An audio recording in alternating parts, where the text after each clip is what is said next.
Welcome back, dear listeners, to Master Your Mind, the podcast where we tackle tough topics to empower you to live your best life.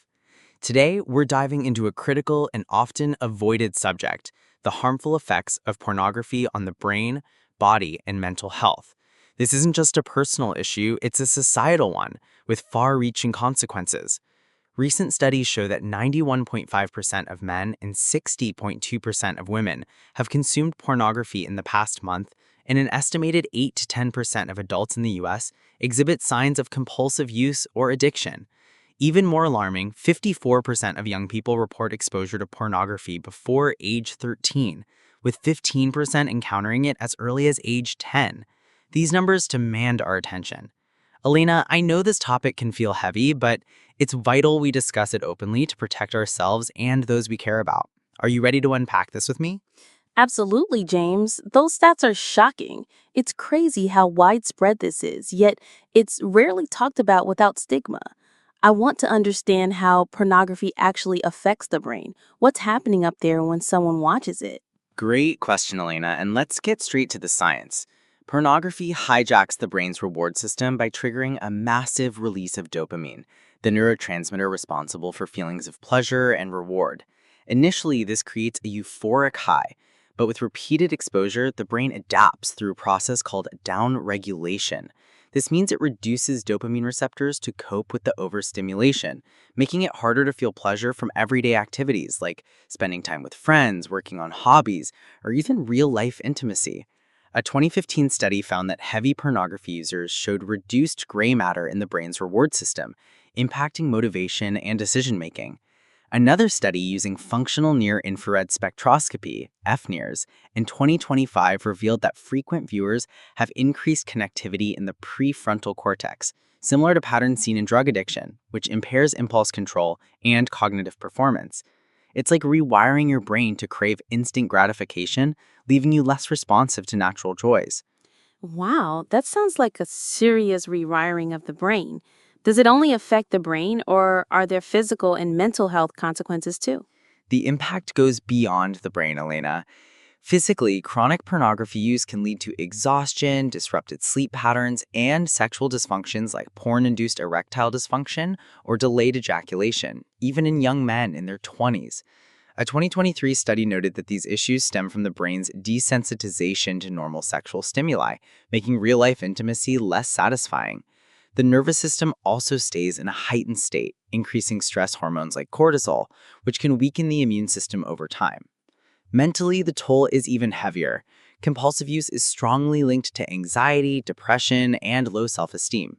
A 2011 study found that pornography consumers reported greater depressive symptoms, poorer quality of life, and worse mental health compared to non-users. Over 20% of students with problematic use reported severe or very severe anxiety. The cycle of urge, consumption, guilt, and shame creates emotional instability, often pushing people toward isolation or even suicidal thoughts in extreme cases. Posts on X also highlight this, with users warning that pornography can destroy emotions, willpower, and mental health silently. Socially, it strains relationships. Frequent users may pull away emotionally from partners, friends, or family, leading to loneliness and disconnection. A 2016 study of 1,500 adolescent males found that 21.9% preferred pornography over real-life partnerships, citing it as faster, safer, and less demanding. This shift can erode intimacy and trust in relationships. That's alarming, especially the impact on relationships and young people. Can you share some real-life stories to help listeners understand what this looks like in practice? No names, of course. Absolutely, Elena. These anonymized stories, drawn from support groups, therapy case studies, and online communities like NoFap, show the human side of this issue. Story 1. The Student's Struggle. A young man in his early 20s, let's call him K, started watching pornography at 14 after stumbling across it online. What began as curiosity became a daily habit by college. He spent hours each night watching increasingly extreme content to chase the same thrill, neglecting his studies and social life. By 21, he faced porn-induced erectile dysfunction, which crushed his confidence in dating. He dropped out of university due to poor grades and spiraling depression, feeling trapped in a cycle of shame. After joining a recovery program and therapy, he slowly rebuilt his focus and relationships, but it took years to regain his self-esteem. Story 2, the professional's isolation. A woman in her late 20s, let's call her L, turned to pornography to cope with stress from a demanding job and unresolved childhood trauma. She found temporary relief but soon needed more graphic content to feel anything, spending entire weekends isolated in her apartment. Her work performance suffered and she lost close friendships due to her withdrawal. She felt intense guilt, believing she was broken. Through cognitive behavioral therapy, CBT, and a support group, she addressed her underlying trauma and learned healthier coping mechanisms, eventually rediscovering joy in social connections. Story 3, the teen's misguided beliefs. A 17-year-old boy, let's call him M, was exposed to pornography at age 11. Without proper sex education, he relied on it to learn about relationships, internalizing harmful stereotypes about women and sex. He became aggressive in social settings, objectifying peers, and struggled with anger when his expectations weren't met. His parents noticed his behavioral changes and sought counseling, where he learned to challenge the distorted views pornography had ingrained. He's still working on rebuilding healthy perspectives, but credits open conversations with saving him from further harm. Story 4, the married couple's divide. A man in his 30s had been married for 5 years when his wife noticed he was emotionally distant.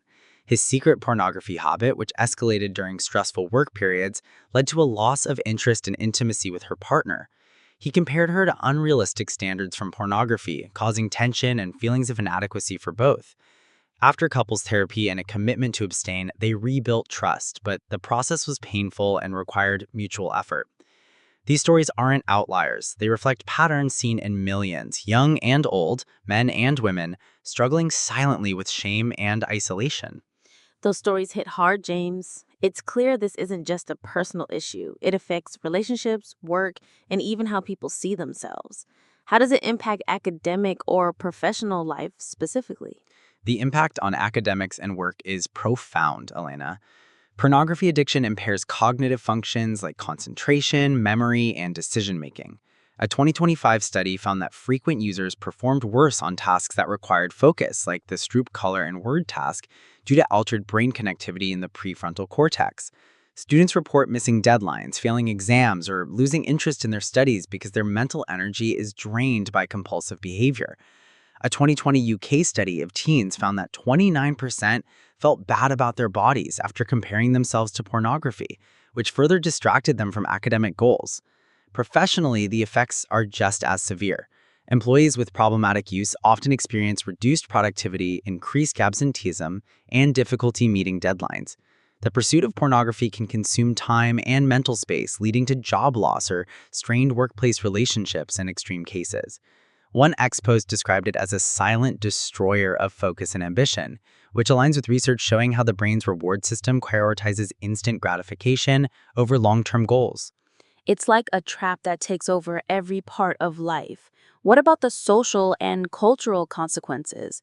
Does it change how people view others or society? It absolutely does. Pornography often normalizes harmful stereotypes, particularly around gender and relationships. A 2023 report found that nearly 80% of mainstream pornography depicts violence against women, which can desensitize viewers to aggression and objectification. Adolescent boys exposed to this are more likely to view women as sexual objects, leading to disrespectful or aggressive behavior in real life. This was evident in M's story, where pornography shaped his worldview harmfully. Culturally, excessive consumption fuels unrealistic expectations about sex and appearance, contributing to body image issues and low self-esteem. A 2016 study noted that 21.9% of young men preferred virtual sex over real-life relationships, which erodes genuine intimacy and connection. It also fosters isolation, as users withdraw from social circles to hide their habits, exacerbating loneliness. On a broader scale, some researchers warn of future mental health epidemics as generations exposed to pornography from a young age face body image issues and relationship challenges in their 30s and 40s. That's a wake-up call. If someone realizes they're caught in this cycle, what are practical steps to break free? Recovery is possible, Elena, but it takes commitment and support. Here are comprehensive steps based on research and recovery programs. 1. Acknowledge the problem. The first step is admitting the habit is harmful without self-judgment. Recognizing the impact on your life, relationships, work, or mental health is key to motivation. 2. Limit access. Use tools like porn blocking apps like Covenant Eyes or Questodio to restrict access to triggering content. Change your environment. Avoid late-night screen time, keep devices out of the bedroom, and set up accountability with a trusted friend. 3. Seek professional help. Cognitive behavioral therapy, or CBT, is highly effective for addressing compulsive behaviors and underlying issues like stress, trauma, or low self-esteem. Therapists can help rewire thought patterns and develop healthier coping mechanisms. For those with co-occurring issues like depression, dual diagnosis treatment is crucial. 4. Join a community. Support groups like NoFap, Sex Addicts Anonymous, or Celebrate Recovery provide accountability and encouragement. Online forums like Reddit's porn-free community offer a safe space to share experiences and learn from others. 5. Build healthy habits. Replace pornography with positive activities. Regular exercise, meditation, journaling, or creative hobbies like painting or music can redirect energy and restore dopamine balance. A 2023 study emphasized that physical activity reduces cravings and improves mental health. 6. Address underlying issues. Many turn to pornography to cope with stress, loneliness, or trauma. Therapy can uncover these root causes, while mindfulness practices help manage emotions without escapism. 7. Educate yourself. Learn about the science of addiction to understand why it's hard to quit. Resources like Your Brain on Porn by Gary Wilson or our podcast episodes break down the neurological effects in an accessible way. 8. Be patient. Recovery isn't linear. Withdrawal symptoms like irritability, anxiety, or low mood are normal as the brain heals, often taking months or years to fully rewire. Celebrate small victories to stay motivated. Podcast plug.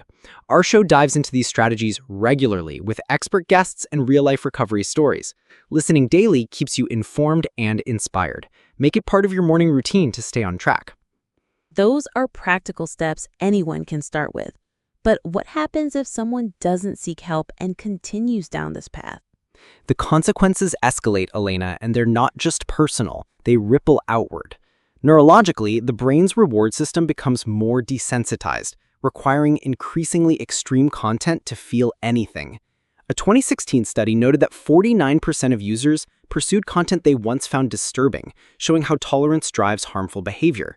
This can lead to sexual dysfunctions like PIID, which devastates relationships and self-esteem. Mentally, untreated addiction deepens depression, anxiety, and shame, sometimes leading to suicidal ideation. Socially, isolation worsens as users prioritize pornography over real connections, risking family breakdowns or job loss. A 2023 study linked excessive use to increased cybercrimes like stalking, reflecting ethical shifts in behavior. There's also a risk of cross-addiction. 9.8% of drug addicts in one study also struggled with pornography addiction, showing how it can compound other issues. For young people, early exposure can distort sexual development, fostering unrealistic expectations and aggressive tendencies. A 2021 study of 11,000 European teens found that those exposed to pornography were more likely to engage in rule-breaking and aggressive behaviors. The long-term societal impact could be a mental health epidemic in 10 to 30 years, as generations face body image issues and relationship struggles. The warning is clear. Without intervention, the damage compounds silently. That's a stark picture, James. It's not just about the individual, it's about families, communities, and even future generations. What final advice do you have for our listeners to avoid or overcome this trap? Elena, let's end with a powerful call to action. Dear listeners, picture this. Every moment you choose to step away from pornography, you're reclaiming your mind, your body, and your future. This isn't just about avoiding harm. It's about building a life filled with real joy, authentic relationships, and unshakable confidence. The science is undeniable. Pornography can rewire your brain, dull your emotions, and steal your potential. But you have the power to break free. Guard your mind fiercely. Say no to the trap disguised as pleasure. Fill your days with meaningful connections, passions, and purpose. If you're struggling, you're not alone. Reach out to a therapist, join a support group, or talk to a trusted friend. Recovery is a journey, but every step forward is a victory. Make Master Your Mind your daily companion. Our episodes bring you the latest research, inspiring stories, and practical tips to keep you motivated. Subscribe now, share this episode with someone who needs to hear it, and let's build a stronger, healthier community together. Elena, any final thoughts? Wow, James, that was inspiring. I'm ready to spread this message and help others take control. Listeners, let's commit to protecting our minds and lives. Tune in tomorrow for more tools to stay strong. Absolutely, Elena. Let's keep the momentum going. Thank you, listeners, for joining us on this vital journey. Your mind is your greatest asset. Protect it, nurture it, and let it shine. See you tomorrow for another dose of wisdom and empowerment.